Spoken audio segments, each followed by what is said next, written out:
지난주에 시편 1편 1절과 2절 말씀을 함께 나누었습니다. 행복을 향해 가는 지름길, 이라는 제목으로 우리가 함께 말씀을 나누었습니다. 지름길은 없다고 여러분들 함께 나눴죠? 바른 길이 지름길이다. 하나님을 믿는 사람들은 말씀이 우리 안에서 역사하도록, 그리고 그 말씀이 우리의 삶의 모든 부분에 간섭할 수 있도록 그렇게 살아야 된다 하고 우리가 함께 나누었습니다. 사실 여러분, 우리가 한평생 살아가면서 우리는 수많은 선택의 갈림길에 서게 됩니다.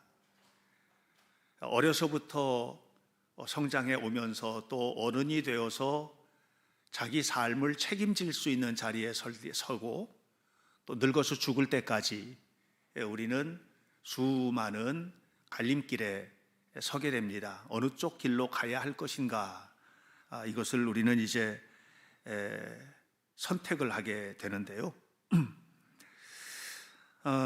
그런데 그 선택의 순간마다 적어도 우리가 하나님을 믿는 사람이라면 하나님의 말씀이 이끄시는 길로 걸어가는 것, 이것이 매우 중요하다고 생각합니다. 사람의 마음은 똑같은 사건을 두고도 바라보는 것들이 다 다르고요, 또 나라마다도 다 다릅니다. 이 나라에서는 정의롭게 생각하지만 저 나라에서는 그것을 불의로 생각하기도 합니다. 그래서 파스칼이 했던 유명한 말이 있잖아요. 피레네 산맥이 프랑스하고 스페인을 갈라놓는 경계거든요. 피레네 산맥 동쪽에서의 정의가 서쪽에서는 불의가 되고, 이런 얘기를 했거든요. 그러니까 우리는 인간적으로 뭔가가 의롭다 또는 바르다, 내가 생각할 때는 이것이 옳아라고 하는 것을 절대적 가치 기준으로 두고 판단해서는 안 됩니다. 하나님의 말씀만이 우리의 양심을 붙들고 흔드는 기준이 되도록 하자. 하나님의 말씀이 이끄는 대로 살아가는 것이 적어도 그리스도인들에게서는 양심적으로 사는 삶의 태도다 하는 것을 기억하셔야만 합니다. 그 미국 건국 초창기에 제가 여러분에게 몇 번 소개하기도 했던 랄프 waldo 에머슨이라는 유명한 사상가이고 철학가이고 또 신앙인이기도 했던 이 에머슨이 이런 얘기를 합니다. 우리는 정말 하나님을 잘 믿자, 이런 얘기를 합니다. 그의 글을 보면 이렇게 말해요. Trust in God, 하나님을 신뢰하며 살아야만 합니다. Everything will be granted. 그러면 모든 것이 여러분들에게 주어지게 될 것입니다. Every soul vibrated that iron string. 그러면 우리 안에 있는 쇠줄과 같은 단단한 마음 속에서도 아름다운 연주가 시작될 것입니다 하는 그런 얘기를 합니다. 이 얘기가 무슨 얘기냐 하면, 사람들은 다 내가 다 옳고 내가 다 너그럽고 내가 더 풍성한 삶을 사는 것 같지만 누구나 다 가지고 있는 쇠줄처럼 단단한 고집이 있어요. 모든 사람들에게 있는 그런 마음의 태도예요. 왜 싸워요? 내가 옳다 생각하기 때문에 싸우는 거예요. 왜 사랑하려고 결혼했는데 부부지간에 정말 건너서는 안 될 강까지 건너가면서 큰 문제를 일어나게 되나요? 그것은 나도 옳다고 생각하고 이 사람도 옳다고 생각하는 문제 가지고 싸우는 거예요. 저는 교회가 교회답지 못하게 있는 그런 것들을 본 적이 있습니다. 교회 안에서 이쪽과 저쪽이 서로 간에 큰 소리를 내고 싸우고 결국은 교회가 반이 갈라지고 이렇게 되는 일들을 보게 되는데, 그 중심에는 뭐가 있냐? 여기도 옳다는 것 가지고 얘기하는 것이고요, 여기도 옳다는 것 가지고 얘기하는 거예요. 쇠줄처럼 단단한 것들을 가지고 있어요. 그런데 하나님을 정말 신뢰하고 산다면 이 쇠줄처럼 단단한 것 가지고 분쟁을 일으키고 내가 옳다고 말하는 것이 아니라 하모니를 이루는 음악을 연주하게 된다는 거예요. 우리는 그렇게 살아야 되는 것 아니겠는가? 그러면 하나님께로부터 모든 것이 다 주어지게 될 것이라고 하는 말입니다. 저는 우리 성도들과 함께 지난주 이번 주 함께 이 시편 1편에 있는 말씀을 묵상을 하는데, 이 시편 1편 말씀을 묵상하는 이유는 뭐냐 하면, 우리가 걸어가야 할 수많은 길들이 있는데 그 길 앞에 서서 이것으로 또는 이것으로 내가 갈 것인지에 대한 문제를 고민을 할 때 하나님이 나를 움직이는, 하나님의 말씀이 나를 움직이는 요소가 되게 하자. 또 무언가 판단을 할 때, 옳고 그름에 대한 판단을 할 때에도 내 생각과 내 경험이 앞서가도록 하는 것이 아니라 하나님께서 이끌어 가시도록 하자 하는 그런 얘기를 하고 싶은 거예요. 왜냐하면 그러면 3절에 네가 하는 모든 일이 다 형통하리로다, 하나님의 형통이 그 속에 임하게 될 것을 믿기 때문입니다. 제가 최근에 읽었던 책에서 굴람 마시라고 하는 사람을 소개받았습니다. 이 굴람 마시는 인도 사람입니다. 지금은 파키스탄하고 인도가 갈라졌지만 2차 대전 이전에는 그게 전부 다 인도 땅이었고요, 영국령 인도 땅입니다. 그러니까 영국의 식민지였어요. 이 사람이 태어날 당시에 그는 철저한 무슬림 가정에 태어났고 무슬림의 지주집에서 태어났고 영향력 있는 가문의 사람입니다. 모든 것을 가졌던 사람입니다. 이런 사람이었는데요, 그가 나중에 영국 공군에 입대를 하게 되고 영국 공군에서 복무를 합니다. 그러다가 2차 대전을 맞이하게 됩니다. 공군으로 있을 당시에 이 굴람 마시가 근무하던 곳에 이제 영국 장교들도 있고, 또 이 사람은 인도 원주민 장교예요. 이제 인도 사람 장교도 있고 이렇게 장교들이 있는데, 그런데 특별한 사람이 전근을 오게 돼요. 그 사람은 누구냐면 백스터라고 하는 영국군 장교입니다. 이 백스터는 좀 다른 거예요. 영국 사람들이 다 예수님을 믿는데도 이 백스터는 특별히 다른 거예요. 얼마나 다르냐? 인도인들을 무시하지 않아요. 또 특별히 인도 사람들은 힌두교나 또 다른 사람들은 무슬림들이 있는데 다른 종교라고 해서 무시하지도 않아요. 깔보지도 않아요. 거만하지도 않아요. 특별히 그 당시에 그 부대에는 아침 식사를 하러 올 때 한 가지를 지켜야 되는데, 그건 뭐냐면 식당에 올 때 수염을 다 깎고 면도를 하고 깨끗한 차림으로 와야 돼요. 이것이 이제 그 당시에 그 인도에서 복무하던 그 영국 공군들의 어떤 하나의 룰인 거예요. 근데 한 번은 젊은 인도 장교들이, 원주민 사람들이에요, 인도 장교들이 오는데 수염이 덥수룩하게 해가지고 오는 겁니다. 보통 영국군 장교 같으면 이걸 그냥 용서하지를 않거든요. 그런데 백스터는 그 사람들을 불러놓고 뭐라고 얘기하느냐 하면, 호주머니에서 면도날을 주면서 여보게, 우리는 모두 함께 면도를 하고 아침 식사를 하도록 약속했잖아. 가서 면도를 하고 오게. 이렇게 얘기를 하는 거예요. 그런 모습이 이 굴람 마시에게는 굉장히 우리식으로 표현하면 너무 은혜스러운 거죠.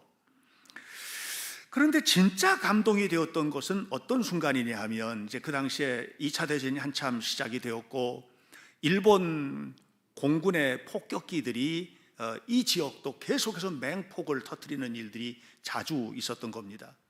근데 폭격이 시작되면 다 어디로 가느냐 하면 참호로다가 들어가는 거예요. 순식간에 참호로 들어가서 참호 속에서 이제 피해 있어야 되는 거예요. 그런데 이때 백스터는 참호로 안 가는 겁니다. 교회로 가는 거예요. 교회는 어떤 교회냐? 벽돌로 된 교회가 아니에요. 그냥 천막으로 된 교회예요. 이 교회는 총알이 뚫고 들어올 때 막을 수 없어요. 폭탄이 터져서 파편들이 들어올 때 다 찢겨질 수밖에 없는 그런 교회인 거예요. 그런데 폭격만 시작되면은 교회로 가는 거예요. 그러면서 백스터는 인도 장교들에게 이렇게 말합니다. 여보게들, 참으로 가지 말고 나를 따라 예배당으로 가세. 우리가 피해야 할 곳은 하나님의 품이야. 우리가 도망가야 할 곳은 하나님께로 가야 하는 거야. 그러니까 그리 가지 말고 나를 따라 예배당으로 가세. 그런데 이 인도 장교들이 다 힌두교인들이잖아요. 또 무슬림들이 있잖아요. 이 굴란 마시는 무슬림이거든요. 그런데도 뭔가에 끌려가는 것처럼 따라가게 되는 거예요. 거기에 들어가서는 늘 이렇게 말합니다. 자네들 내가 하는 기도를 그냥 듣고만 있게, 그리고 내가 맨 나중에 예수님의 이름으로 기도합니다 라고 말하면 아멘만 해주게. 다른 건 아무것도 필요 없어. 그리고선 그 앞에서 울면서 기도를 하는 거예요. 그런데 참 희한하게도 언제나 안전한 거예요, 거기가. 그런 몇 번이나 그런 일이 있다가 어떤 때에 이제 그 비상 사이렌이 울리는데 저쪽 하늘, 동쪽 하늘에서, 그러니까 일본 군들 비행장에서 또 오는 비행기들이에요. 엄청난 그 비행기가 오면서 폭격이 시작이 된 거예요. 하늘이 안 보일 정도로 새까맣게 비행기가 또 오는 거예요. 사람들이 전부 다 이제 큰일이 난 거예요. 모두 다 우왕좌왕하면서 참으로다가 도망을 가는 겁니다. 그런데 백스터는 그날도 어김없이 큰 소리로 그리 막 뛰어가고 있는 사람들을 향해서 여보게, 그리 가지 마. 나와 함께 주님에게로 피하세. 나와 함께 예배당으로 가자고. 이렇게 하면서 그렇게 도망가고 있는 사람들을 이제 데리고 예배당으로 가는 겁니다. 그 사람들이 다 따라왔겠어요? 참호가 안전한데? 참호가 훨씬 안전하잖아요. 예배당은 보호받을 게 아무것도 없는데. 그런데도 이 굴란 마시를 비롯해서 몇몇 인도 장교들은 뭐에 끌리는 것처럼 백스터를 따라서 예배당으로 갔습니다. 그리고 그곳에 가서 백스터가 얘기를 합니다. 내가 지금 당신들을 이곳으로 이끌어가는 것은 하나님의 품에서 피하자는 것이지 당신들에게 예수님을 믿으라는 게 아니야. 내가 여러분들을 지금 이곳으로 이끌어가는 것은 하나님께서 틀림없이 우리를 보호해 주실 것이기 때문이지 당신들이 내가 원하는 대로 따라오라는 게 아니야. 그러니 내가 기도할 테니 여러분들은 그냥 맨 끝에 기도가 끝날 때 아멘 하고 말해주게. 이렇게 이야기를 했습니다. 그리고서는 울면서 기도를 하는 거예요. 폭격이 시작됐습니다. 그냥 새빨간 불꽃들이 튀기 시작하고 어마어마한 폭격의 소리가 들리는데 기도가 시작하고 백스터가 울기 시작하는 순간부터 이상한 일이 벌어진 겁니다. 이게 굴란 마시의 경험이에요. 그 글에는 이렇게 기록되어 있어요. 참으로 이상하다. 폭탄이 퍼부어지는데 아무런 소리도 내 귀에는 들리지 않았다. 그리고 마치 포근한 담요가 우리를 이렇게 싸고 있는 것처럼 그렇게 느껴졌다. 그렇게 시간이 흐르고 백스터가 예수님의 이름으로 기도합니다 라고 했을 때 우리 모두는 아멘 하고 기도를 마쳤다. 그리고 밖으로 나왔는데요. 밖으로 나왔거든요. 그런데 밖으로 나와 보는 순간에 이 사람들의 눈에 깜짝 놀랄 만한 일이 벌어진 겁니다. 건물들이 전부 다 파괴가 된 겁니다. 도망갔던 참호 속에 폭탄들이 얼마나 떨어졌는지 그 참호 안에 있던 사람들의 이 몸이 온통 찢겨져 가지고 널브러져 있고 여기저기서 사람들의 비명소리와 고통스러운 신음소리가 끊임없이 울려 퍼졌는데 예배당 안으로 피했던 사람들은 아무런 문제 없이 나와서 그것을 바라보고 있는 것입니다. 놀라운 경험이죠. 놀라운 경험. 여러분, 하나님 살아계심을 믿습니까? 여러분, 하나님께서 역사하심을 믿습니까? 믿습니까? 아니면 믿고 싶습니까? 여러분, 여러분의 삶에서 하나님께서 오늘 이 시간도 나와 동행하고 계시고 내 삶의 모든 순간에 내 삶을 축복으로 이끌어간다고 하는 사실을 분명히 믿으시기를 바랍니다. 어쩌면 그거 봤어 이렇게 말할 수도 있겠죠. 그런데 제가 그 글을 읽는 동안에 이 굴란 마시가 경험했던 이야기들이 정말로 수많은 이야기들이 있는데 그 이야기가 마치 사도행전에서 보았던 초대교회 그리스도인처럼 그렇게 느껴지는 거예요.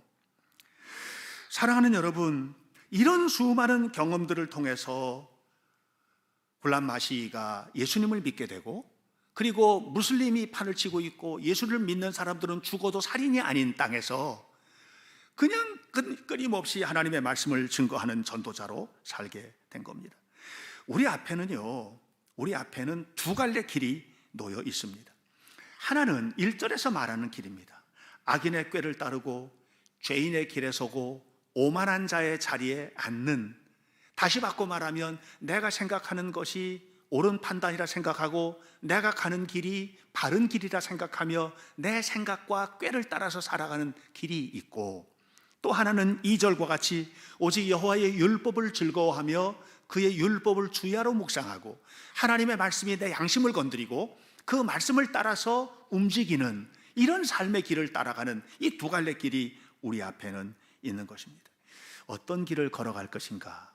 이것은 여러분의 선택입니다. 하나님은 인간을 창조하시고 나서 인간에게 가장 놀라운 선물을 주셨습니다. 그것은 우리를 로봇처럼 움직이지 아니하시고 자유의지를 주셨다는 것입니다. 우리는요, 하나님을 믿지만 내가 내 마음대로 행동하고 내가 하고 싶은 일을 할 수 있는 자유를 가진 존재입니다. 그러나 분명히 알아야 될 것이 있는데, 그것은 그 자유에는 책임이 뒤따른다는 것입니다. 오늘 저는 여러분들에게 로버트 프로스트의 명시 가지 않은 길이라는 시를 여러분 설교란에 기록해 드렸습니다. 제가 참 좋아하는 시인데요, 이 시가 오늘 우리가 말하고 있는 이 두 갈래 길, 특별히 시편 1편 1절과 2절 사이에서 선택에 대한 책임을 어떻게 질 것인지에 대한 이야기를 우리에게 너무나 명확하게 알려주고 있습니다. 시는 이렇게 시작합니다. 노란 숲 속에 두 갈래 길이 있었다는 거예요. 그런데 나는 몸뚱이가 하나니까 두 갈래 길을 다 갈 수가 없잖아요. 그래서 한쪽 길을 선택했던 겁니다. 이 한쪽 길을 선택하고 한쪽 길을 포기했는데, 이 포기한 그 길을 선택하지 못한 안타까움 때문에 저 끝에 이렇게 꼬부라져서 보이지 않는 것까지 바라보았다는 것입니다. 바라볼 수 있는 데까지를 멀리 바라보았습니다. 이렇게 말합니다. 끝은 보이지 않아요. 왜? 꼬부라져서 그 끝이 어딘지 보이지 않기 때문입니다. 여러분은 언제나 두 길 중에 한 길을 선택해 오셨습니다. 여러분들이 생각할 때도, 여러분이 행동을 할 때도, 여러분이 무언가를 향해서 걸어갈 때도 두 길 중에 한 길을 선택한 겁니다. 누가 했나요? 여러분이 한 겁니다. 여러분이 그 길을 걸어온 겁니다. 그 길의 끝에서 우리가 무엇을 만나는지 알 수는 없지만, 그래서 내가 선택한 것 때문에 때로는 너무 감사하고 그때 그렇게 선택한 게 얼마나 잘했어 하고 이렇게 감사하는 결과를 얻기도 하고, 또 때로는 그때 왜 그렇게 했을까, 너무 속상해, 그때 왜 그것을 그렇게 선택했을까 하고 후회하고 절망하는 그런 결과에 서 있기도 합니다. 프로스트는 이 시의 끝을 이렇게 말합니다. 먼 훗날에 나는 어디선가 한숨을 쉬며 이야기할 것입니다. 숲속에 두 갈래 길이 있었다고, 나는 사람이 적게 간 길을 택하였다고, 그리고 그 다음이 중요해요. 그리고 그것 때문에 모든 것이 달라졌다고. 여러분, 우리가 무언가를 선택을 할 때 그 선택에는 반드시 결과가 있게 마련이에요. 그리고 그 결과 때문에 우리는 모든 것이 달라지게 되는 것을 알아야만 합니다. 창세기 3장은 여러분 잘 아시는 이야기가 기록이 되어 있습니다. 아담과 하와가 선악을 알게 하는 나무 열매를 따먹는 이야기잖아요. 아담과 하와가 선악을 알게 하는 나무 열매를 따먹었습니다. 자, 그 선악을 알게 하는 나무 앞에 섰을 때 이것을 먹어야 될 것인가, 이것을 먹지 말아야 될 것인가, 계속 두 마음이 갈등을 겪었잖아요. 하나님 말씀은 뭐래요? 먹으면 안 돼, 이렇게 얘기하는 거예요. 그런데 그들의 마음속에 마귀가 심어주는 것은 뭐냐 하면, 이거 먹어도 된다는 거예요. 훨씬 좋은 일이 생길 거라는 거예요. 이것을 먹는 것이 너에게는 축복이라는 거예요. 자, 이 이야기, 다시 말하면 이걸 먹는 날은 너가 하나님처럼 대단하게 될 거야. 무슨 얘기예요? 이걸 먹는 것이 너에게는 축복이야, 이것을 먹는 것이 너에게는 지름길이야 라고 이야기하는 이 이야기에 현혹이 된 거죠. 그리고 결국은 그 열매를 따먹었어요. 그리고 난 다음에 여러분 프로스트의 시의 맨 끝으로 다시 돌아옵니다. 그리고 그것 때문에 모든 것이 달라졌다. 그리고 그것 때문에 모든 게 달라진 겁니다. 룻기를 보면 룻기에 나오미라는 여인의 이야기가 나옵니다. 나오미에게는 두 사람의 며느리가 있었습니다. 오르바와 룻입니다. 나오미 남편도 죽고 두 아들도 죽고, 그리고 이제는 고향 땅 베들레헴으로 돌아가야 되겠는 거예요. 그렇게 돌아갈 때 두 며느리를 불렀어요. 그리고 이야기합니다. 얘들아, 이제는 희망이 없다. 내 남편도 죽고 너희들 남편도 죽고 여자들만 셋만 덩그러니 남았는데, 지금 그 당시 사회 시스템으로는 여자들이 살 수 있는 길이 없는 거예요. 살아갈 길이 하나도 없다. 이제 나는 내 고향으로 돌아갈 테니 너희들도 너희들 부모님에게로 가라. 그리고 새 삶을 시작해라. 이것만이 희망이다라고 얘기했습니다. 오르바가 생각할 때는 그 말에 100% 동의할 수 있습니다. 왜냐하면 지금 형편 뻔하고, 그리고 고향 땅으로 돌아간다 해도 그곳에서도 뻔하고, 그러니까 이제는 희망이 없는 거예요. 그래서 오르바는 시어머니의 말대로 고향으로 갑니다. 아버지 집으로 가는 거예요. 이것이 오르바의 선택이었어요. 근데 룻은 달랐습니다. 룻이 그 자리에서 생각했던 게 있어요. 여러분, 룻기를 보면 룻기 1장에 재미있는 장면이 나옵니다. 어머니 가시는 곳에 나도 갈 거예요. 어머니 사시는 곳에 나도 살 거예요. 어머니가 행하는 길을 나도 행할 거예요. 이렇게 얘기합니다. 이 말이 무슨 말이에요? 그 자리에서 룻은 자기가 책임져야 될 게 뭔지를 생각하고 있는 거예요. 나 혼자 잘 먹고 잘 사는 이것이 최선의 길이 아니라는 거예요. 어머니 어떻게 사시려고 그러십니까? 나라도 있어야지. 그래서 룻의 마음속에는 어머니에 대한 책임감이 지금 올라오는 거예요. 그러면서 그것이 어디서부터 기인한 것인지에 대한 얘기를 하는데 이렇게 말합니다. 어머니가 믿었던 그 하나님이 나의 하나님입니다. 나는 하나님께서 이끄시는 대로 살 거예요. 이렇게 고백을 하는 겁니다. 그리고 돌아왔습니다. 그리고 나서는 어떻게 됐어요? 프로스트의 시의 맨 끝부분입니다. 그리고 그것 때문에 모든 것이 달라졌다. 그것 때문에 그는 다윗 가문의 위대한 인물이 되었고요, 마태복음 1장에 나오는 여인 가운데 가장 위대한 여인의 이름을 올리게 된 것입니다. 프로스트는 이 시에서 시작을 할 때 이렇게 시작을 합니다. 노란 숲속에 길이 두 갈래로 갈라져 있었습니다. 나는 두 길을 다 가지 못하는 것을 안타깝게 생각했습니다. 인생은 어차피 한 길밖에 못 가는 것입니다. 왜요? 몸이 하나니까 그래요. 여러분, 몸은 하나밖에 없습니다. 마음은 온 길을 다 갈 수 있습니다. 이 길도 갈 수 있고 저 길도 갈 수 있고 그보다 더 많은 길, 10개의 길도 갈 수 있어요. 마음은. 그러나 몸은 한 길만 가도록 되어 있습니다. 그래서 중요한 것을, 나는 여러분의 마음이 가는 곳이 중요한데, 보통 흔히 마음이 가는 곳에 몸이 간다고 생각하잖아요. 근데 나 이걸 거꾸로 생각을 하는 거예요. 네 몸이 가 있는 곳에 마음이 있다. 마음으로는 수많은 길을 갈 수 있어요. 그러나 몸이 가 있는 곳이 진짜다. 여러분이 몸이 있는 그곳이 진짜다. 여러분의 몸이 있는 자리가 필요해요. 오늘 이 시간도 여러분의 몸이 있는 그곳이 마음이 가 있는 거예요. 마음이 가 있으니까 몸이 있는 것이고, 몸이 가 있기 때문에 마음이 그곳에 있는 거예요. 아담이 여러분 하루아침에 선악을 알게 하는 나무 열매를 따먹겠습니까? 아니에요. 아담과 하와가 그 자리를 수도 없이 왔다 갔다 했을 거 아니에요. 네? 그 보니까 생명 주는 나무 열매보다 그게 훨씬 더 맛있어 보이고, 그게 훨씬 더 향기로워 보이고, 성경은 말합니다. 먹음직스러워 보이고, 보암직해 보이고, 지혜롭게 할 만큼 탐스러워 보이고, 그랬어요. 그 앞에 자주 선 거예요. 예. 수도 없이 지나다녔는데 그 길 아닌 길도 많았을 거예요. 가는 곳이 길이 아니겠습니까? 그 당시에는. 그런데 그 나무 앞에 몸뚱이를 갖다 놓은 것이 문제입니다. 그리고서는 결국은 그 나무 열매를 따먹은 겁니다. 여러분 자녀들이 어디에 몸을 갖다 놓느냐가 중요합니다. 여러분의 자녀들로 하여금 하나님 앞에 살게 하려면 나는 마음으로는 하나님을 믿어, 이렇게 말하게 하지 마시고 몸이 하나님을 예배하는 자리에 있도록 하십시오. 여러분들의 기도의 자리도 마찬가지예요. 나는 늘 기도해. 그런데 진짜 기도하는 자리에 가 있어야 돼요. 몸이 가 있는 게 중요해요. 늘 기도해. 나는 예수 믿으니까 나는 뭐 살면서도 기도하고 숨 쉬는 게 기도야. 어디 가든지 늘 기도하고 살고 24시간이 기도야. 그 말은요, 다 합니다. 그러나 그게 핑계가 되도록 하지 마라.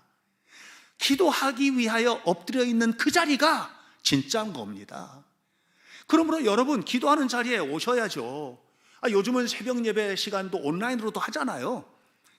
너무나도 여러분을 배려하는 거예요, 교회가. 그러면 여러분 몸이 어디에 있는가 하는 것을 물으셔야만 합니다. 이런 삶의 결과에 대해서, 이 삶의 결과에 대해서 다시 말하면, 그리고 그것 때문에 모든 것이 달라졌다, 이것을 6절은 이렇게 표현합니다. 무릇 의인들의 길은 여호와께서 인정하시나 악인들의 길은 망하리로다. 의인들의 길은 여호와께서 인정하시나 악인들의 길은 망하리로다. 이게 무슨 얘기예요? 선택에 대한 결과를 받게 되는 것이다 하는 얘기를 하고 있는 것입니다. 사도 바울이 다메섹 도상에서 주님을 만납니다. 주님을 만나고 난 다음에도 그의 마음속에는 온갖 것들이 있었습니다. 예를 들어 볼까요? 고린도서를 보면 이런 얘기가 나와요. 한 번은 자기 몸에 아픈 병이 있는데 이 병 때문에 너무 힘든 거예요. 그래서 하나님 앞에 좀 제발 좀 고쳐주세요 하고 불평스러운 기도를 시작을 합니다. 3번 했다고 했습니다. 간절한 마음으로 기도했다는 얘기예요. 근데 하나님께서 그에게 이렇게 말씀하셨습니다. 네 은혜가 네게 좋게, 그렇게 얘기했습니다. 딱 번쩍 뛰었어요. 생각이 번쩍 뛰었어요. 그리고 나서 뭐라고 고백을 하느냐 하면, 나는 내 육신이 연약한 것도 개의치 않겠다. 이제는 그 다음부터는요, 마음이 이끄는 대로 살지 않고요, 하나님이 말씀하시는데 몸을 갖다 놓는 일을 하는 겁니다. 사도 바울은요, 언제나 그랬어요. 마음이 이끄는 대로 가는 것이 아니라 하나님이 이끄시는 곳에 몸을 갖다 놓은 겁니다. 이것이 사도 바울의 삶이었습니다. 1차 전도 여행 마치고 2차 전도 여행을 할 때도 계획한 것이 있었어요. 제 1차 전도 여행을 할 때 다녔던 곳을 다니면서 교인들을 튼튼하게 세워야 되겠다, 이게 계획이었어요. 근데 하나님께서 마케도니아 사람 하나를 기도 중에서 막 나와가지고 이리 와서 나를 도와달라고 이렇게 말씀을 하시는 거예요. 그게 이제 빌립보 땅, 그리스 땅으로 건너가는 길인데, 이거는 사도 바울의 계획에 있던 게 아니에요. 마음은 지금 뭐냐면 1차 전도 여행 때 다녔던 곳에 가서 그들을 돌봐주고 싶은 마음이 너무 큰 거예요. 근데 몸뚱이를 끌고 어디로 가요? 하나님이 요구하시는 쪽으로 가는 거예요. 이게 빌립보 성으로 건너가는 사건이에요. 몸이 가야 해요. 여러분 직장 생활 하시는 분들도 여러분 몸이 자주 가 있는 곳이 여러분의 신앙이 있어요. 이것은 하나님께서 기뻐하시는 자리가 아니라고 하면 가서는 안 돼요. 즐거운 회식 자리가 있어요. 동료회를 쌓고 공동체를 세우는. 그러나 죄 짓는 회식 자리도 있어요. 그 자리에 가서는 안 되는 거예요. 여러분 가정 안에서도 쏟아낸다고 해서 다 말이 아니에요. 은혜하는 말로 입으로 한다고 다 말인가? 이런 말을 하잖아요. 왜 가정 안에서 부부간에 문제가 생깁니까? 해야 할 말을 하지 않고 감정에 따라 말하기 때문에 그런 거예요. 우리가 늘 하나님 앞에 살아가면서 중요한 것은 뭐냐 하면, 하나님께서 이끄시는 길을 우리가 걸어야 한다고 하는 것입니다. 여러분은 어떤 길을 걸어가길 원하십니까? 누구나 다 편안한 길을 원합니다. 누구나 다 쉬운 길을 원합니다. 누구나 다 돈 벌고 축복받고 형통하게 편안하게 사는 길, 모든 사람들이 다 원합니다. 그러나 여러분, 우리가 원해야 되는 길은 어떤 길이냐 하면, 그냥 그런 길이 아니라 적어도 하나님이 기뻐하시는 방식으로 그 자리에 가자는 거예요. 다시 말하면 바른 길 속에 감춰져 있는 지름길로 가자는 거예요. 바른 길을 팽개쳐 놓고 지름길만 쫓아다니는 어리석음을 범하지 말자고 하는 것이에요. 굴람 마시가 그런 얘기를 합니다. 예수님을 딱 믿게 돼요. 나중에 5만 가지 일들을 다 겪어요. 그리고 예수님을 딱 믿기로 작정해요. 그리고 난 다음에 목사님을 찾아가요. 목사님을 찾아가는데 이 사람이 예수님을 믿기로 작정을 하면서 집에서도 나와버렸거든요. 왜? 무슬림이니까 나와버렸거든요. 그러면서 방황을 하며 다니는데 온 몸이 다 형편없죠. 목사님을 찾아가요. 목사님이 오해를 해요. 이 사람이 뭔가 얻으러 온 줄로 착각을 해요. 그래서 고란 마시에게 이렇게 해요. 옆에 있는 예수님의 사진을 보여주면서, 그림을 보여주면서 주님은 모든 것을 다 내어주셨다, 이 얘기를 해요. 굴란 마시는 똑똑한 사람이에요. 인도 왕족들이 다니는 학교에서 공부를 했던 사람이에요. 굉장히 똑똑한 사람이에요. 이 사람은 굉장히 많은 언어를 할 줄 아는 사람이에요. 이런 사람이었어요. 목사님이 하는 얘기가 무슨 얘기인지 아는 거예요. 그때 굴란 마시가 그 목사님에게 이렇게 말합니다. 나에게는 아무것도 필요 없습니다. 이미 주님께서 나에게는 모든 것을 주셨고 내 마음에는 평화가 강물처럼 흘러넘칩니다. 나는 내 은혜가 족한 것을 압니다. 다만 나는 예수님을 더 알기 원합니다. 이렇게 고백을 합니다. 가끔은 제가 우리 교인들 바라보면서, 저를 바라볼 때도 마찬가지죠. 내가 나를 볼 때 딱한 거예요. 박행신 목사, 너 진짜 목회자냐? 참, 너 처지가 딱하기도 하다. 너의 마음속에 제일 큰 걱정은 뭐냐? 이런 생각이 들 때가 있어요. 교인들 바라볼 때도 그런 생각이 들 때가 있어요. 딱한 거예요. 저분들이 정말 예수님을 잘 믿기 원하는 건가? 저분들이 정말 하나님을 간절히 바라나? 조금 있다가 우리 모두 다 이 세상 끝나고 나서 천국에 가서 주님을 만날 텐데 그걸 알기나 하는가? 이 세상에서 사는 게 그게 그렇게도 소중하고 하나님의 영광을 위해서 살아가는 삶은 아무것도 아닌가?